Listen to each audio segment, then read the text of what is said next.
Washington, this is VOA News.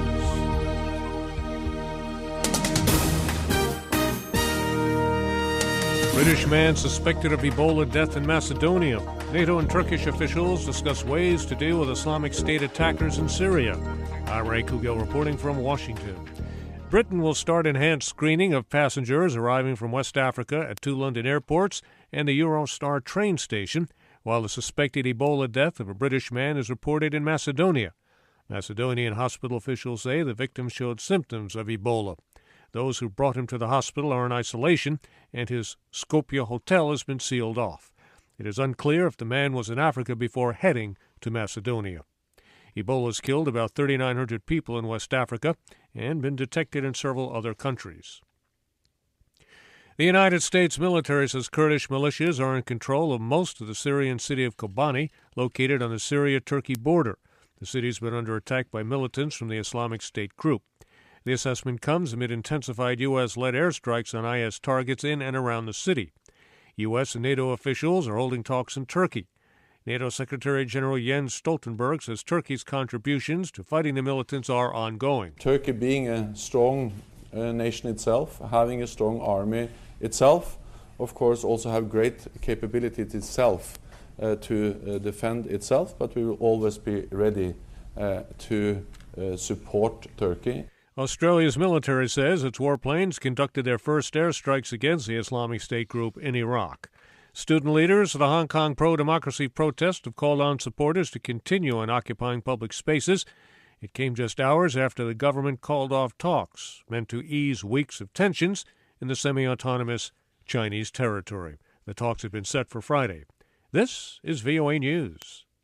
A suicide bomber killed at least 42 people in Yemen's capital in an attack apparently targeting an anti-government demonstration by Shiite Houthi rebels.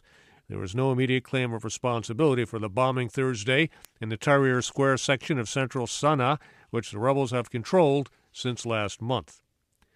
Pakistan and India continue to exchange heavy gun and mortar fire along their disputed Kashmir border. At least 17 civilians have died, while thousands are fleeing to safety on both sides since the violence broke out more than a week ago. Ayaz Gul reports. The deadly clashes are taking place along a densely populated 200-kilometer border that separates Pakistan's Punjab province from the Indian-controlled portion of the divided Kashmir region. Each side blames the other for initiating the firing, but it is difficult to independently verify how the violence broke out. Islamabad and New Delhi are also accusing each other of intentionally targeting civilian populations. Regional commander of the Pakistani Border Security Forces, Major General Khan Tahir Javed Khan, says that more than 250 outposts and nearby villages have come under attack.